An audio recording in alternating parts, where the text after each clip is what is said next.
Bienvenue dans cette nouvelle édition du 12-15. Voici les titres de l'actualité. Au Bénin, Candide Azanaï, le président du parti Restaurer l'Espoir, est revenu sur les violences post-électorales. Il a tenu une conférence de presse ce lundi 27 mai. Il demande au chef de l'État de faire la lumière sur les événements des 1er et 2 mai dans le pays. La République démocratique du Congo est dans l'attente de la formation du gouvernement. Les grands enjeux se situent autour du contrôle des ministères clés, la défense nationale, l'intérieur, la sécurité, les finances, l'économie ou encore les affaires étrangères. Et puis avec 3 milliards de dollars d'excédent commercial, le Nigeria est le 49e partenaire commercial des États-Unis. Le pays a importé pour 2,7 milliards de dollars de biens des États-Unis et 5,6 milliards de dollars de marchandises ont été exportés. Mais tout d'abord, en Libye, le maréchal Haftar poursuit son offensive sur Tripoli. L'armée nationale libyenne progresse vers le centre-ville. Ses forces affirment avoir pris le contrôle de zones proches de l'aéroport international de Tripoli. La mise en place de consensus politique semble compromis. Le maréchal Haftar et le Premier ministre Fayez El-Sarraj refusent un cessez-le-feu. Ils s'accusent mutuellement de soutenir des milices. Les élections générales prévues pour cette année 2019 semble donc incertaine. L'État béninois doit faire la lumière sur les violences post-électorales des 1er et 2 mai dans le pays. C'est ce qu'estime Candide Azanaï, le président du parti Restaurer l'Espoir. Il souhaite que l'utilisation des armes létales sur les populations non armées soit retracée et les auteurs de ces faits soient identifiés. Reportage de notre correspondant Lev Tionou. Ras-le-bol des forces politiques de l'opposition face à ce qu'ils qualifient d'utilisation des armes contre les populations civiles au Bénin. Suite à une supposée tentative d'arrestation de l'ex-chef d'État Boni Yayi au quartier Kadiaou en début du mois de mai, des émeutes et violences ont éclaté avec des destructions d'édifices publics et privés aux encablures de son domicile. La répression des forces de l'ordre a fait au moins 4 morts et plusieurs blessés selon l'ONG Amnesty International. L'ancien ministre de la Défense, Candide Azanaï, membre de l'opposition et président du parti Restaurer l'Espoir, se dit préoccupé de l'état des lieux des enquêtes sur ces manifestations du 1er et 2 mai 2019 à Cotonou. Les 1er et 2 mai, qui a donné l'ordre de tuer et qui sont ceux qui ont tué? On ne peut pas faire le silence là-dessus. Nous sommes dans une république.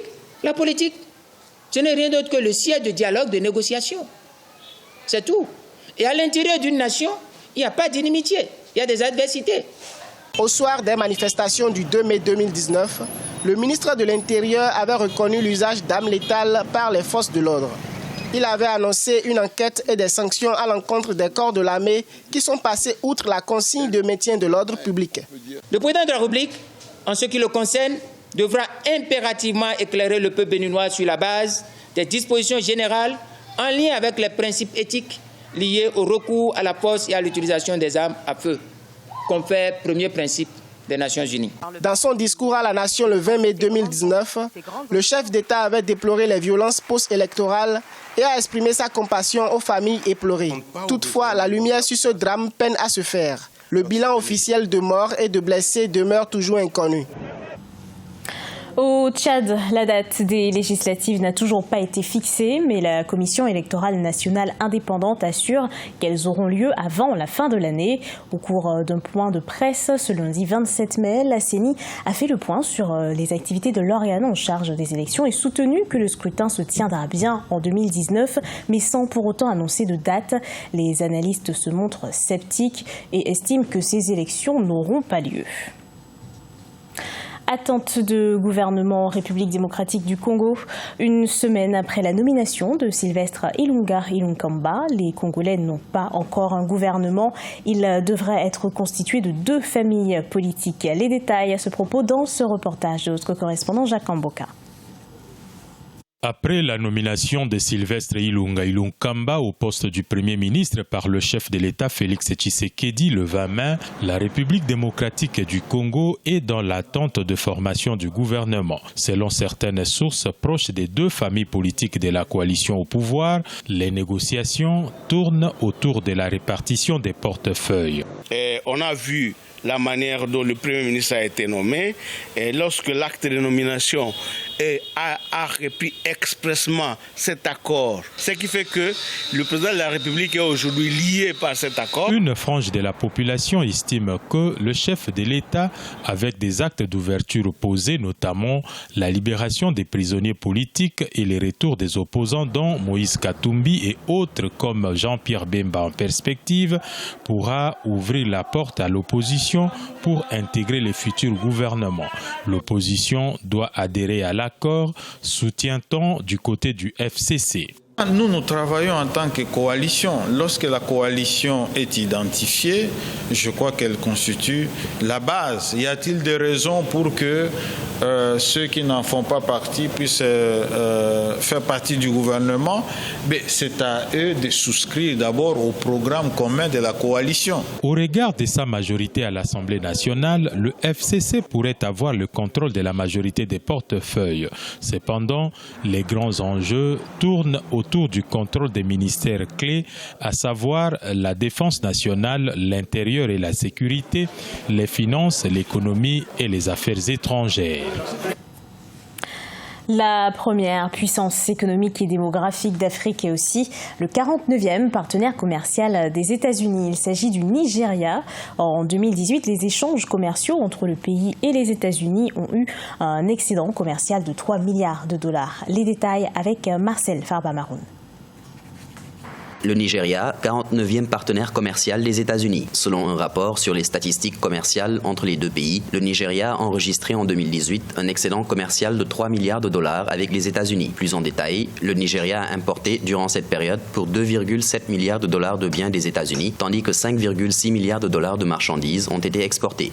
Ce sont donc au total 8,3 milliards de dollars d'échanges bilatéraux qui ont été enregistrés en 2018. Il y a un mais, c'est que 90% des exportations du Nigeria, c'est uniquement du pétrole qui en plus est exploité par des entreprises anglo-américaines. Donc vous comprenez donc que ce n'est pas tellement le dynamisme économique du Nigeria, parce que hors pétrole, les États-Unis sont excédentaires sur la balance commerciale des biens, parce qu'en plus les Américains vendent au Nigeria des voitures, des accessoires, bref, ils vendent des produits fabriqués qui ont généré un tas d'emplois aux États-Unis. Les données commerciales sur les biens d'équipement et les services indiquent que le marché nigérian soutient environ 35 000 emplois aux États-Unis.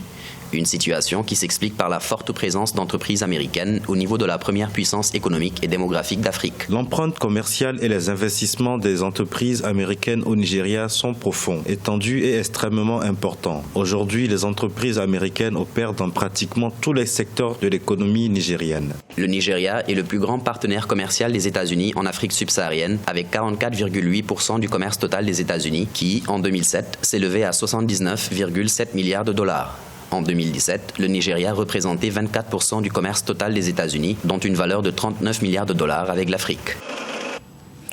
Les entrepreneurs béninois bénéficient d'un système d'aide à la gestion de sociétés via Internet, Magmatel. Plusieurs centaines d'entreprises sont membres. Le promoteur Francis Agbanon entend mettre en place la plateforme Net2All à tous les niveaux d'entreprise. Reportage de notre correspondant Lev Tionou. Au Bénin, les entreprises ont la possibilité d'accéder via Internet à plusieurs outils de gestion d'entreprises professionnelles grâce à l'intelligence économique. L'entreprise dénommée Magmatel fait la promotion de ces outils de gestion. L'idée a germé au terme de 10 ans de recherche et développement. Magmatel favorise la gestion du système d'information des entreprises et des particuliers par le biais du programme élargi de distribution informatique et Internet Net2All. Pour l'expert en système d'information et sécurité et promoteur de Magmatel, Francis Agbanon, l'utilisation d'Internet et des nouvelles technologies en milieu entrepreneurial est un droit à protéger. Avec notre plateforme Net2All Business, je peux avoir la facilité de travailler dans plusieurs entreprises, de collaborer avec plusieurs entreprises. Désormais, avec cette plateforme, le client qui va dans une entreprise est connu et reconnu. L'écosystème mis en œuvre par l'entreprise Magmatel compte plus d'une centaine de membres. Il est composé de plusieurs services orientés vers les métiers d'entreprise. Les services sont opérationnels grâce à un kit de base maïtique. Je prends la communauté éducative et culturelle. Le service de base est Antarus. Il permet à l'école d'avoir toute l'activité scolaire, les échanges avec les parents entre eux peuvent échanger, les professeurs entre eux, les élèves ont désormais un environnement ludo-éducatif. L'entreprise Magmatel regroupe une trentaine d'intégrateurs de systèmes de commerciaux et distributeurs dans la sous-région. Le promoteur Francis Agbanon entend mettre en place la plateforme Net2All à tous les niveaux d'entreprise. Aussi souhaiterait-il s'investir pour développer le e-cash, moyen de paiement numérique. Ce journal a été préparé par l'ensemble de la rédaction. Merci à vous de l'avoir suivi et retrouvez dans un instant une nouvelle édition d'Actualité sur Africa 24.